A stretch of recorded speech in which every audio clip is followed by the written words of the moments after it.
王子上路都带了些什么？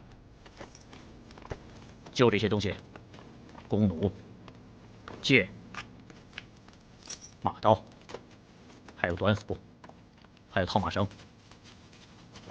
王子是不是还带走一颗破碎的心呢？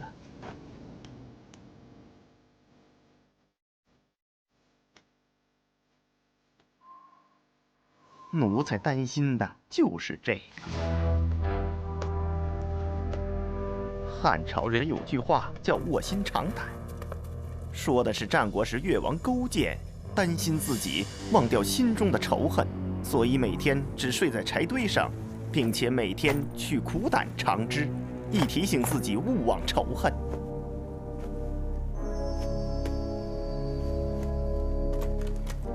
像狼一样将羊赶到圈里的是什么？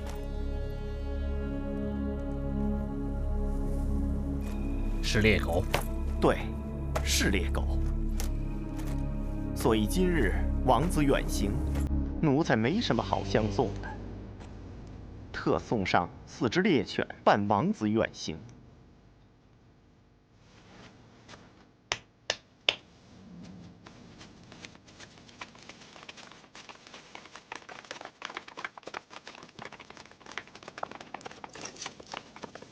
这些猎犬是奴才用人肉喂大的。人肉？是的，他们平时只吃人肉。你是想让我接着喂？是。奴才为什么来送？因为你才是纯种的匈奴人，而于丹则不是。将来匈奴灭汉的希望在您身上。汉朝人是吃粟米粥长大的，而匈奴人是喝狼血长大的。希望你们匈奴人永远不要忘记自己的种姓。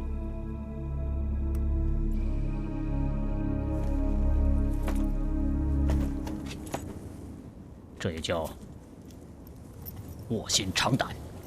王子英明啊！我明白了。再见。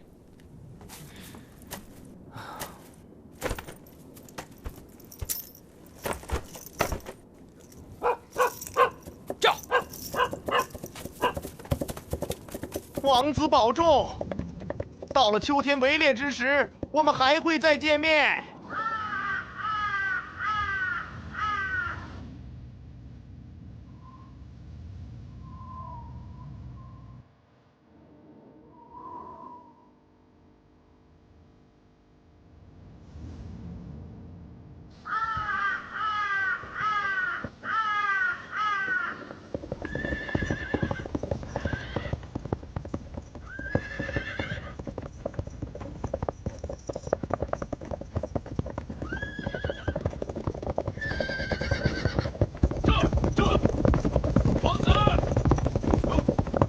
集合完毕，有何指教？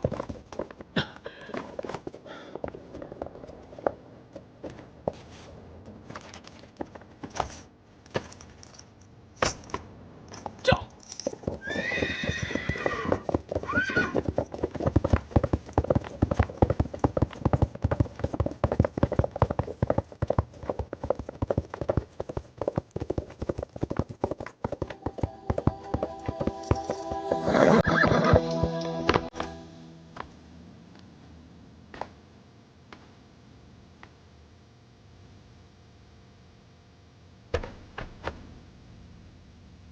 昆仑神，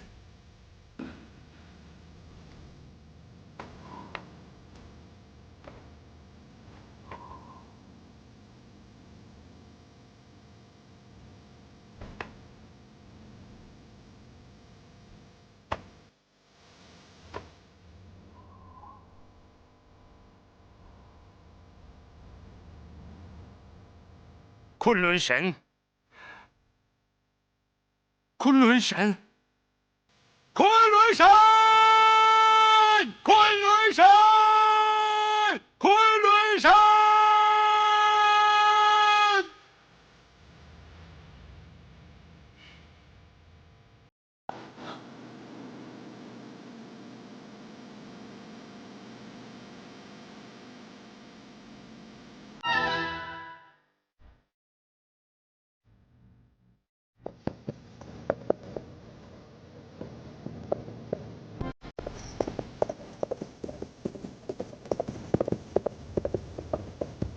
皇子，昨晚喝酒死了一位兵士，用他为我的列侯。等等，只给他吃半只，不要喂饱。这。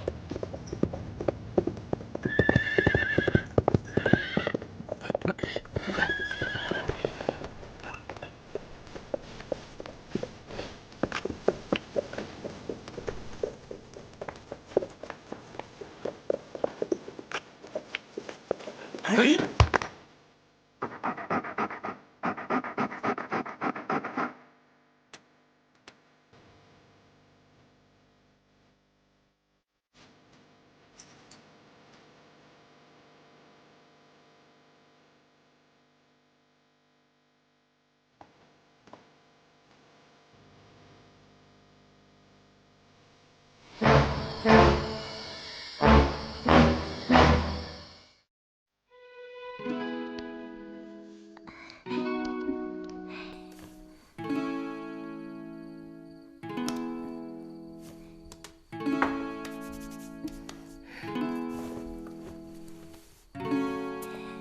陛下，陛下，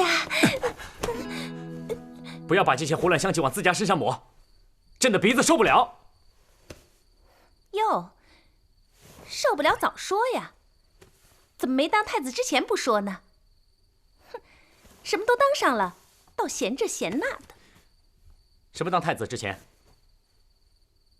陛下真健忘呢。朕知道你想说什么，无非就是想说，朕今天的一切都是姑妈给的吗？哼，别叫姑妈，得叫岳母。朕偏叫。让你叫，你还敢踹朕？你疯了你！打我！给我放开！你是不是疯了你啊？我跟你拼了！我跟你拼了！哎呦，这不得了了！偏叫！我跟你拼了！你是不是疯了你啊？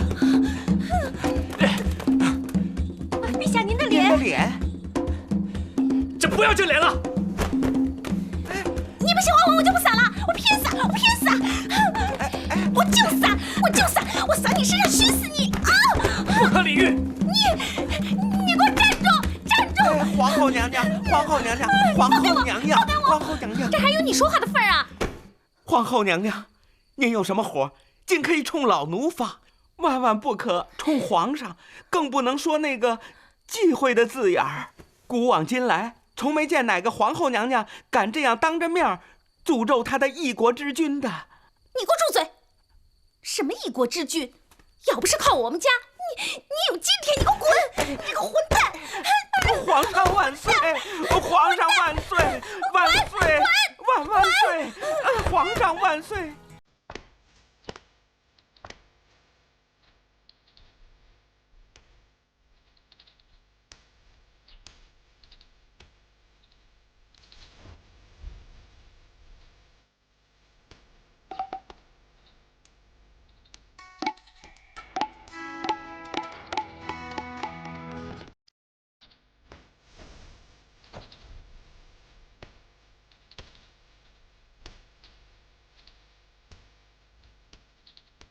皇上驾到！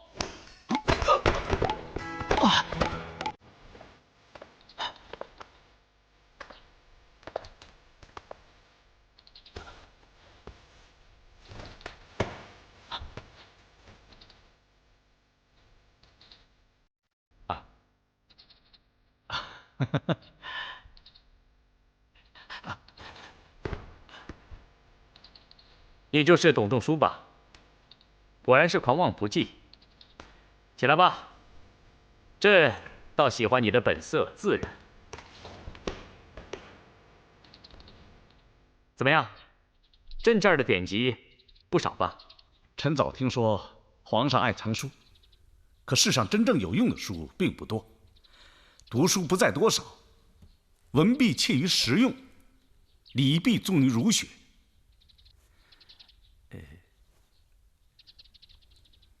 陛下的脸没有什么不方便吧？不碍事，树枝刮伤了而已。去，给朕拿点药来。遵旨。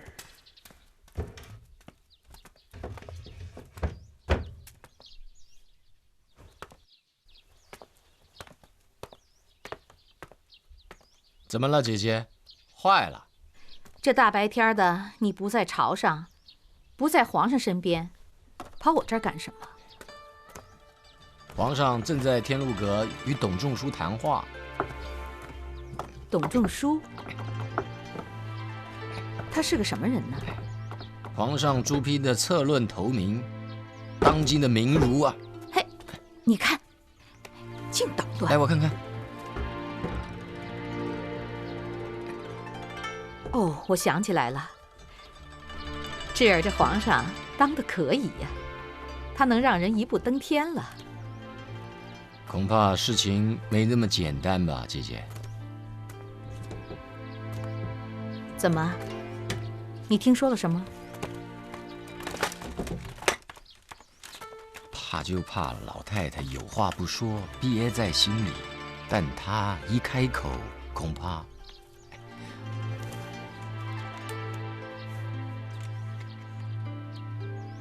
韩安国这么跟你说的？也许他是故作惊人之语了。我看韩安国这个人有眼力。好，那我安排个差事给他。你赶快转告皇上，别让他再摆弄他那个娃娃家了。什么更化改制啊？劝不住啊，姐姐。皇上喜欢标新立异，你又不是不知道。劝不住你也得劝呐。你是他的娘舅，你不管他，谁管他？哎，那窦婴，他是什么态度啊？这也是弟弟颇为困惑之处。按理说，窦婴是窦家的人，可是他做了丞相之后，倒是事事迎合皇上。你想想看，窦婴尚且如此，那这做舅舅的又怎么能不配合皇上呢？你们都弄错了。其实老太太从来没有真正待见过他这个亲侄子。窦婴差点被革出窦家宗门呐。老太太真正亲近的是朱窦及许昌、庄金迪那些世家弟子和家乡老臣。姐姐进宫这么多年，我一直在琢磨老太太的心思。你说她是个瞎子，怎么会比这么多明眼人还看得更明白呢？咱们倒像是一群瞎子。那董公认为该怎么改制呢？公欲善其事，必先利其器。董公说的器是指朝廷的武备吗？我说的器是国之大器，也就是说道统。陛下可以以权力来立自己的权威，以法术来驾驭群臣，以酷法来对那些违令的现象矫枉过正。但有了这些，还远远不够，还需重德服人心，以儒家学说来统一国人的思想。无论是治国还是治家，都要有一种凝合力。这种凝合力是从哪里来呢？只能是从文化道统中派生出来。那什么叫做文化道统？就是孔圣人的儒家学说。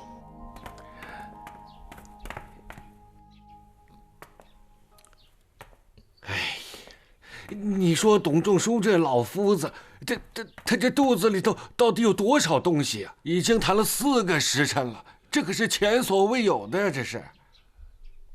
文皇帝当年召见贾谊，景皇帝召见晁错，也不过如此嘛。看来呀，皇上是要以此人为帝王师了。也未必。先生，你转了这么大的一圈，又回来了。我华夏民族要能屹立乾坤而立千年不衰，如果不能应天顺时根化改制，则灾殃必至民变，民变必生动乱，动乱必革天命。此乃即天人之理，乃治国兴政之治理。圣主不可不深察之啊！朕明白了，董公的意思是说，要让朕再给世人立一个精神皇上。即是必须统一思想，罢黜百家杂学，而独尊儒术。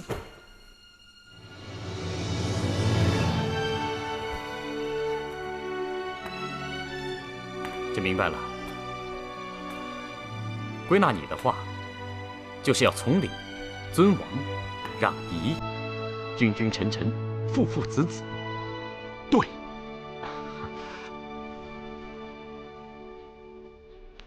哎，田大人，您哪儿去了您？田大人，请。怎么，皇上和董仲舒还没谈完？皇上对这位董先生十分器重，以老夫看来，皇上只怕是决心已下，要更化改制，除旧布新。皇上要做大有为之君啊！咱们都是圣上身边的人，应该替皇上多出主意，不能因循苟且。不知各位意下如何？丞相所言极是，咱们都应该仔细想一想，也拿出些方案来，好让皇上定夺。我看呐，设明堂、兴风禅等事，应该适时着手准备了。我朝自开国以来，一直沿袭着秦朝的历法，40更替，季节往还，在很多地方都与天道自然不合。我想，我们现在要设置有司，精研天文，以致早日制定新的历法。还有，朝廷官员的品级服色杂薄无章，也应该进行统一，使之面貌一新。这些都是典章制度中十分重要的形式。还有，朝廷当广施教化，广布仁义，恩威并举，恩深而威义重也。这不教而诛，为不义也。应该将那些尸位素餐、习用前秦严刑峻法治理天下的人都逐出庙堂，也免得他们四处搬弄是非。夫人，我是淮南王刘安之女，要见你们太尉大人。回公主，太尉尚在朝中。那我就进去等吧。哎，公主，放心，太尉回来只会夸奖你。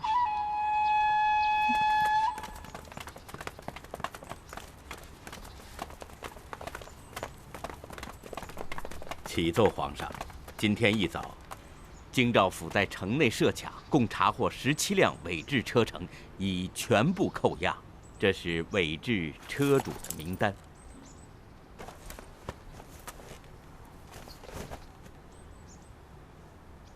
都是些王公贵戚，朕在朝堂之上已经说得很清楚了，还有人以身试法。车乘马匹，通通充公。伪制者，本人拘押10天。别家都好说，只是伪制者中还有窦太主家的车乘。我姑妈也在车上。是的。那这个名单上，为何没有她的名字？臣是没敢写上。宁城啊，你可是个有名的酷吏，你要学学苍鹰制度，举法不避贵戚。车乘马匹也一律充公，以后朕再赏他。对我姑妈，当然不能碰。不过，驾车的马夫可以关一关。诺。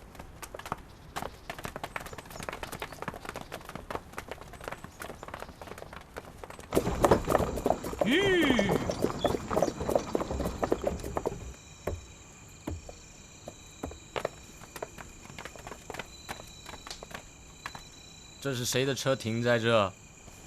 我不是交代过了吗？我不在时怎么可以随便接客呢？讲了多少遍了？我怎么算是客人呢？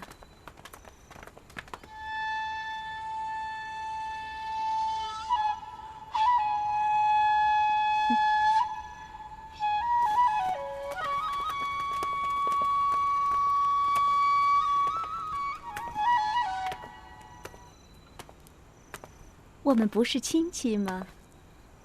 田大人，在皇上的婚宴上，你不是邀请过我吗？新晋我父王写了本书，专门给学富五车的田大人送来一阅。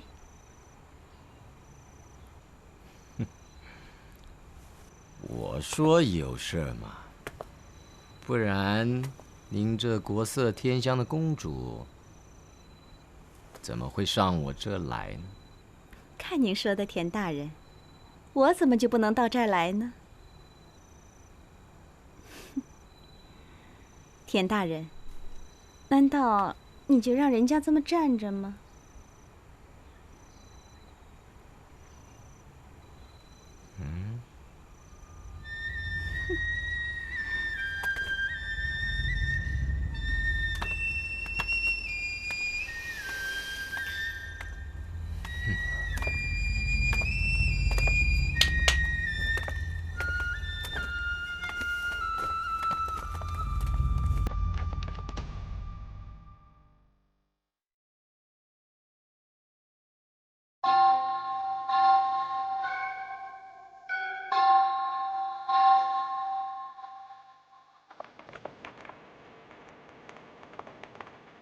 吾皇万岁万岁万万岁！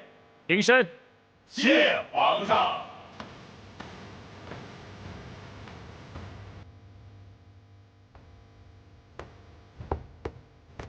不错嘛，今儿都到齐了。朕这么看过去，还真是威武壮观呢。人多了好呀，人多了好办事。朕要做几件新事，要变规矩，也要立规矩。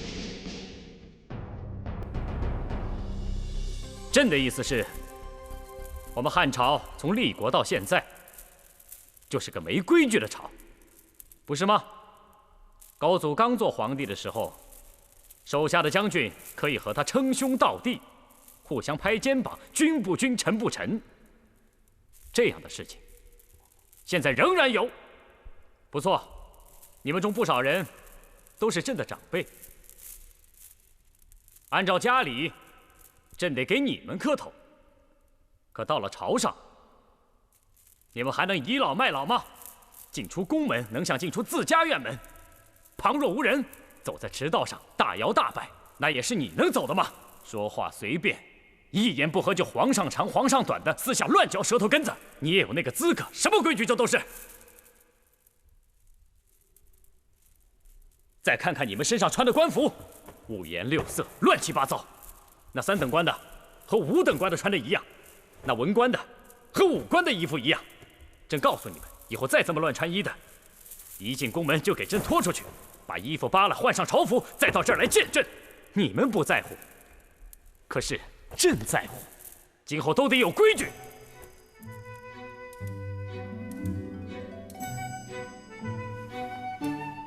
看什么看？你有什么好看的？先帝在时，你们可以在殿上交头接耳，可在朕这儿就不行。朕要立新规矩，这规矩怎么立？太上大夫，臣在。你去查点，查查文武周公是怎么立的，查查我皇上该住什么样的房子，丞相该住什么样的房子，那些王公贵戚们又该住什么样的房子？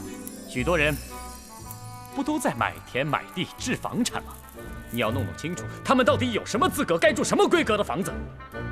你去查点，查完了就给朕立出规矩，制定礼仪，再不能想怎么着就怎么着。臣已经草拟了一些典章制度，易服色，改正朔，建明堂。很好，着重先定几件大的礼仪，比如建明堂。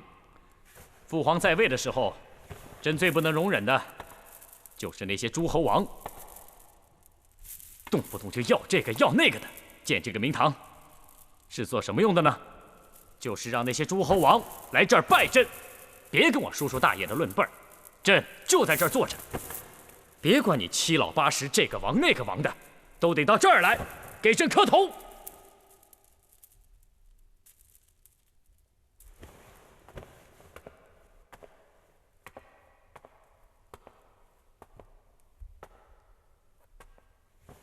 陛下，这个建明堂也好，改易朝服的颜色也好，诸如此类，其实都牵扯到用钱。而我朝历来倡导清心寡欲、行事简易。朝廷现在难道没钱吗？那些钱不用干什么？都割烂它。高祖那时候刚打完仗没钱，才拿牛车当马车。可朕这一代有钱了，那御马朕都使不完了。什么杂七杂八的破马，统统都给朕换掉。朕的马要一样高，一样的颜色，连斑点都要一样。要不，那还叫御马吗？说透了，朕要的并不是马，而是要显出皇家的气派威仪，任谁见了都不能不敬。这不行啊！太皇太后，这不是把祖宗的许多东西都变掉了吗？哎呀，这么瞎折腾！这皇上刚一登基就这么瞎折腾，哎呀，这还得了啊！那个明堂是个什么东西？连太皇太后都不知道，我更弄不明白。按祖制，宫中的礼仪祭祀都是由我这个太常负责。可如今皇上把这些都交给王臧、赵婉去办，不知道这些人要在中间黑多少钱呐？那明堂造起来要花多少钱呢？听说至少也得花几十亿钱呢。真是，再卖野田不心疼呢。朝中大臣们就没一个吭气的吗？丞相窦婴什么态度啊？还有太尉田汾呢？就任皇上这么胡闹吗？有一句话，臣不知道该说不该说。说吧，你是老臣，别那么矫情。依臣看来，皇上之所以任性而行，还不是因为有人蓄意教唆。以建立朝廷礼仪典章为名，行朝中专制擅权之实。太皇太后，您只要看看内阁的成色，就什么都明白了。三公首辅加上新任的一批阁员，清一色的儒士。这钱花出去了倒没什么，可是儒家要是独大了，就再没人能搬得动了。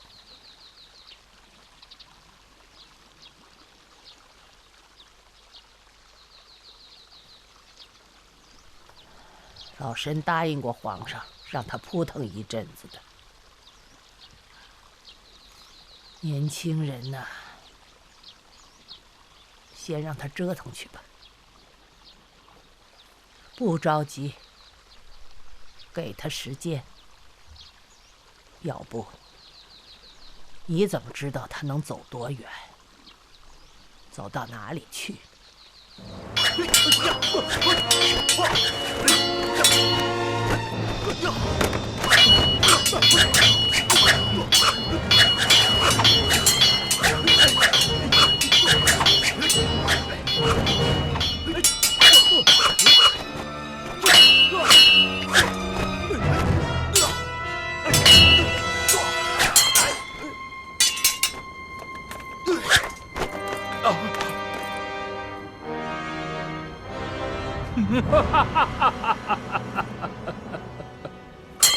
孩儿死罪，父王受惊了。好，你的剑法日新月异，都快赶上你这位雷贝大师兄了。谢父王夸奖。雷武师是我淮南国第一名剑，与他相比，孩儿还有很大差距。不过孩儿相信，与雷武师一决高下的时间终会到来。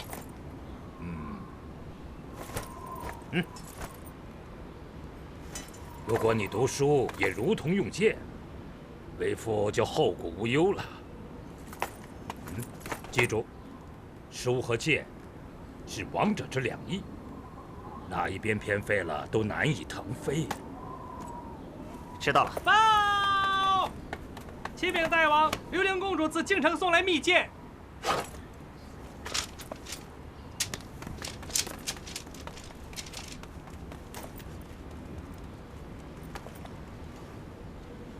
太子殿下，我就告辞了。好，父王，朝廷里又有什么新动向？雷贝，哦，你现在就去上书房，让他们将我的红烈一书尽快誊抄10部，再给京城送去一批。诺。父王，您为了撰此书已历多年，又何必急着这1天2天呢？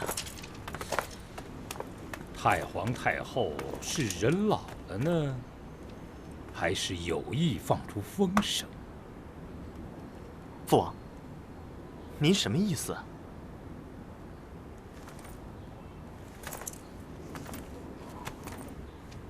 平素为父万般教导你，要熟读百家典籍，勤于思考。以你现在的水准，难道就看不出当前朝廷正处在什么关口？父王，孩儿知道，不就是太皇太后看着刘彻不顺眼吗？但那毕竟是他的亲孙子，别人是不会有机会的。老子啊，不是说了吗？少则得，多则祸，未必书读多了就能做得好天子啊。哎，想当年，高祖爷爷何曾读得过几本书啊？照样把个皇帝做得有声有色的。他把儒生的帽子扔在了地上，还朝帽子里撒了一泡尿。嘿，这才是千古帝王之气呀！不要胡说。老子的少和多指的是物，不是指学识。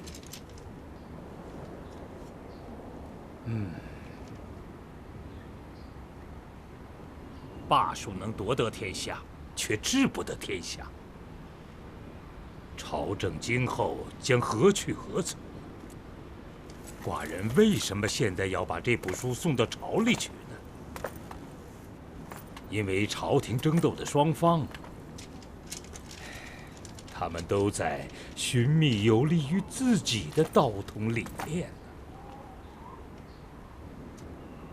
父王，姐姐究竟在信上都说了些什么呀？信上只有一点与你有关，与我有关，其他的不要多问。跟我有个屁关！我跟您说啊，我可对那些法术诈力一点兴趣都没有啊。但是要懂，不懂就遭人陷害。你爷爷是怎么死的？他可是高皇帝的嫡亲儿子，死得惨烈呀！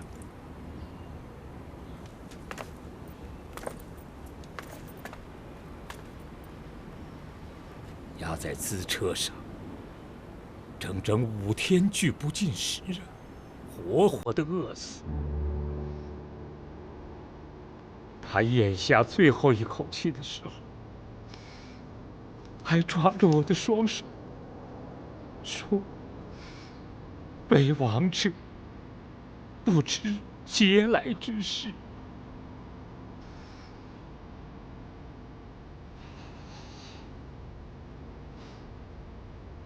害死你爷爷的，就是当今皇上的祖父，文皇帝。他们可是亲兄弟。父王，你说吧，你要我做什么？我要你答应一门亲事。亲事？你姐姐正从王夫人的亲属中为你寻亲。记住，你的婚姻大事，事关我的政治大计。你必须立刻甩掉那几个歌妓，别跟他们来真的。参见陛下。平身吧。谢陛下。哎，过来过来。快点过来。这就是3公9卿的新制朝服。是陛下。如果陛下觉得不合适，还可以再改。这么亮堂的朝服穿在身上，朕就不信他们不给朕规规矩矩的走路。这服制变了，房子也得变。明堂的设计搞得怎么样了？陛下，臣已经查过周礼，可是有关的文字还是查不到。给朕继续查。诺。陛下，臣知道有一位老先生最懂这个。谁呀？他就是微臣和郎中令王臧的老师申公。申公，朕以前倒是听说过这个人。请他来，让他帮忙出出主意。可是陛下，老人家已经80几岁了，坐不得车程车颠，路挺远的。把朕的车派给他，车轮裹上一些草垫子，选最好的路走。朕的专用驰道，他可以走。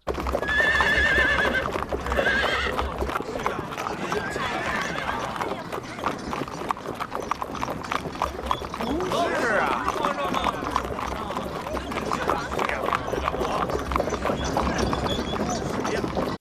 申公策马劳顿，一路受累了吧？不客气，陛下。朕自登基以来，申公是朕在此会见过的最年长者。谢陛下。申公坐过的位置，董仲舒也坐过，他与朕谈得很好。董公提出天人3策，申公以为如何？什么？怎么？申公没有看过？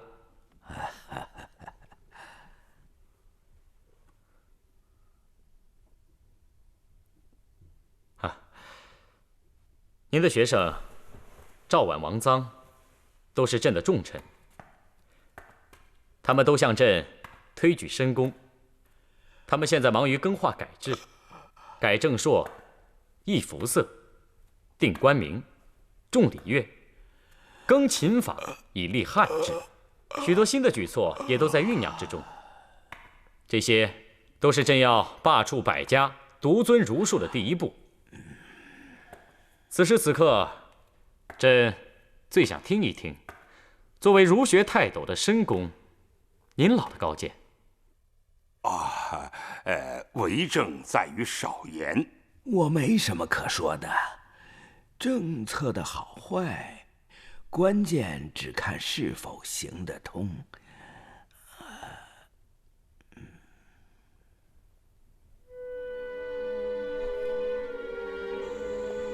朕看申公啊，老子真是有点糊涂了，费了这么大的劲，才吐出一句话来，太让朕失望了。我看这位老先生不是没得说，而是不愿说。申公起来了没有啊？起来了。老师，皇上虽然年轻，但素质极好啊。学生我从未见过像他这样壮怀激烈的少年英才，只要老师加以点拨辅佐，必定会成为旷世绝古的一代圣王。500年必有王者兴，其间必有名士者。如果果然如此，老师您也就是承前启后的天子宗师啊！老师，您为何不值一词啊？是的，我和王臧都不是您最好的学生，老师可以瞧不上我们，可是我们尊敬老师的心情却没有丝毫的改变。是啊，如今我等辅佐皇上更化改制，不正是老师当初您用圣人之言教导我们辅佐圣王之道吗？克己复礼，修齐治平，以礼仪为本，匡正天下呀！老师，说道理谁都可以，真做起来就难了，做得成就更难了。老师，您有所不知，如今的形势对我们儒家十分有利，许多大臣都倾向儒学。丞相魏齐侯、太尉武安侯莫不尊儒。又有天子的扶持，这正是我们行先王之道、大兴儒教之大好时机也。时机，老夫怎么没看出来呢？没看出来。脖子再硬，能硬得过刀锋吗？